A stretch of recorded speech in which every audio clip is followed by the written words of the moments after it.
Sir জানাবেন প্রধান উপদেষ্টা মাথায় আসলে তখন এটা তুলবেন আর কি জিনিসটা। উনি 31 তারিখে তো ফিরার কথা, আসার পরে। গ্লিটারের টুইন লেমন ও অ্যান্টিব্যাকটেরিয়াল ফর্মুলা বাসনকে চকচকে জীবাণুমুক্ত করে আমাদের দেয় গ্লিটার গ্যারান্টি। গতকাল তো বলেছি যে আজকে আমরা স্যারকে জানাবো কর্মচারীদের যা বলেছে। ওরা যেটা বলেছে সবই ওদের দাবি সবাই বলেছে। এখন স্যারের পক্ষ তো সিদ্ধান্ত নেওয়ার সম্ভব না, মাননীয় প্রধান উপদেষ্টা স্যার বলছে যে পরবর্তী পদক্ষেপ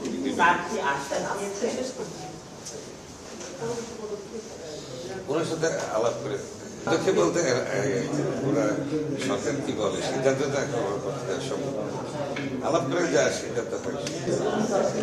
আমরা পুরোপুরি প্রথম থেকে শেষ পর্যন্ত কি আলোচনা হয়েছে প্রত্যেকে আমরা সেটি স্যারকে জানিয়েছি, স্যারের সুবিধা হয় মানে পরিবেশটা অ্যানালাইসিস করা। না এটা তো আইন হতেও সময় লাগে, বাতিল হতেও সময় লাগে, যতটুকু সময় এটা তো কাজের উপর নির্ভর করবে। এখনো দেখা যায় 10 দিতে বন্ধ হয়ে যাবে ঈদের জন্য, এটা তো এইভাবে বলা যাবে না। স্যার জানাবেন প্রধান উপদেষ্টা মাথায় আসলে তখন এটা তুলবেন আর কি জিনিসটা। উনি 31 তারিখে তো ফিরার কথা, আসার পরে। এটার সাথে ঈদের সম্পর্ক